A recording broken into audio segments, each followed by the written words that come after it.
Hello and welcome to my perspective on Riptale. My name is Pastillage and I would like to start by talking about the options menu.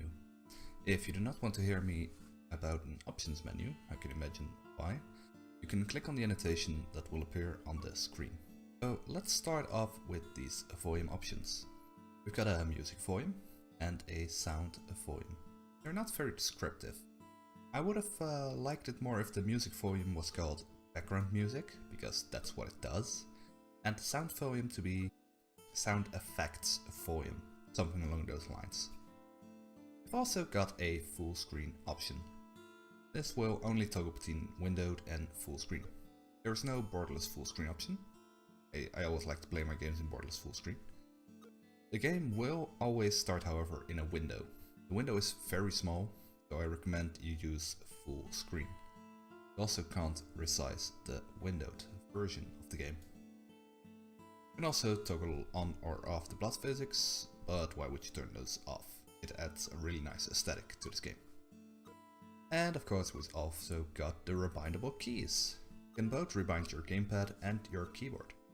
Always nice to see games doing that. I've only used the keyboard for the game, but I've had no problems whatsoever with platforming. How about we jump into the game? As you can see, I've only got normal difficulty unlocked. This is by default. Let's talk about the HUD first. At the top you've got 3 jumps, which are representative of your attacks. If I press my attack key, 1 attack will be used, and I've got 2 left. But don't worry, they'll recharge slowly after using. So you can only make 3 attacks before running out of juice. On the top right we've got a gold display. Currency is used in stores to buy new gems that contain different attacks. On this screen we can play a tutorial or literally jump right into the game itself. I'll go ahead and do the latter.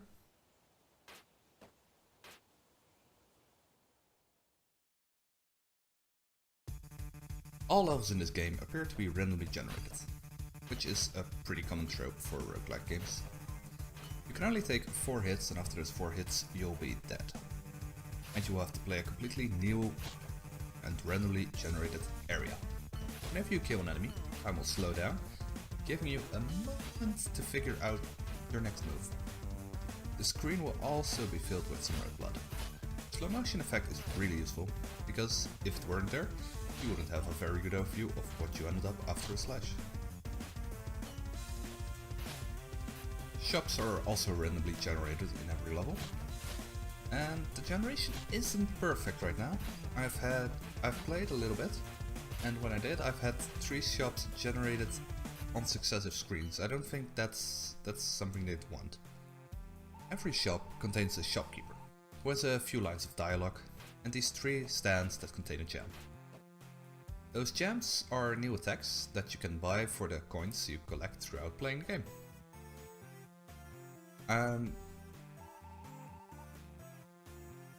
I've only found the gems in shops so far, so I'm not sure if you can get them through other means.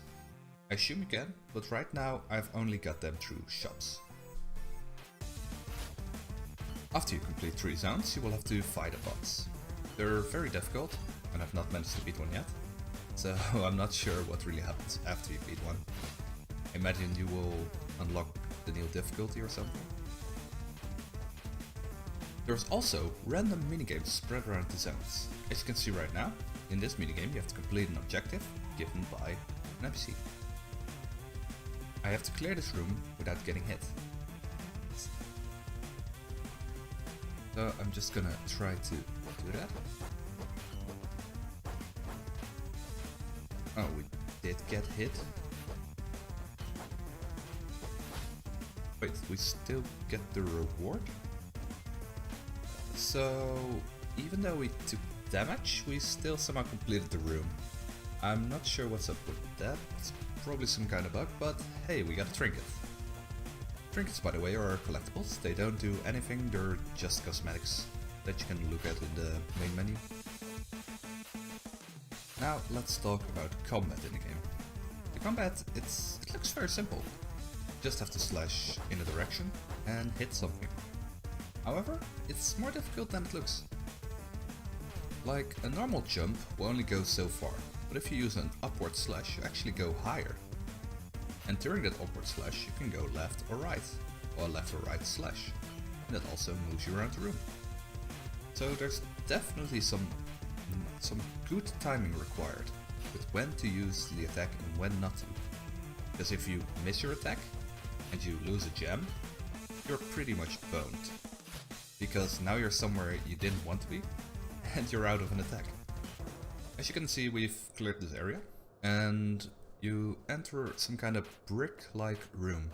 In this room, you have some lore on this book pedestal, and you get a free heart.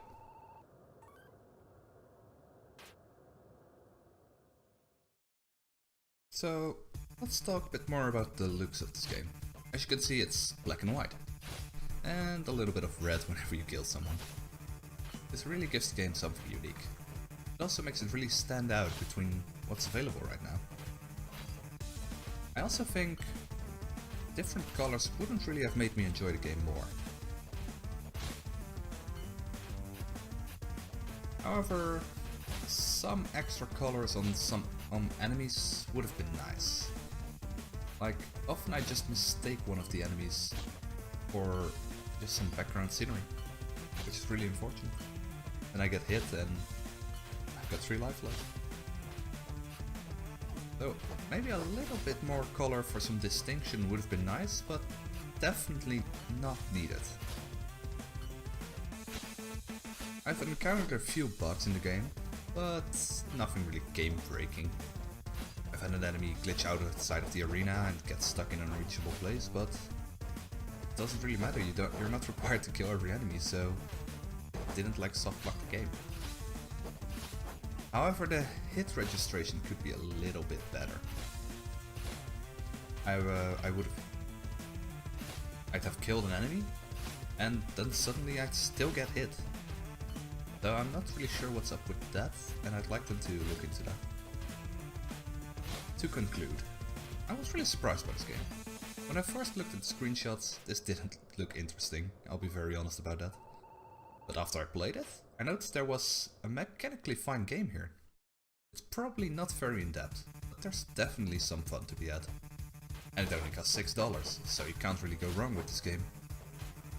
I'd say this game is mostly for people who enjoy the roguelike genre. You know, games such as Binding of Isaac, Nuclear Throne. Except in a more 2D platformer kind of way. Well, that's been it for me today. Before I go, I'd like to ask you to consider subscribing to the channel if you'd like to watch more of my vids. I'd also like to hear some feedback on how I could improve this series. Anyhow, thanks for watching and see you in the next one.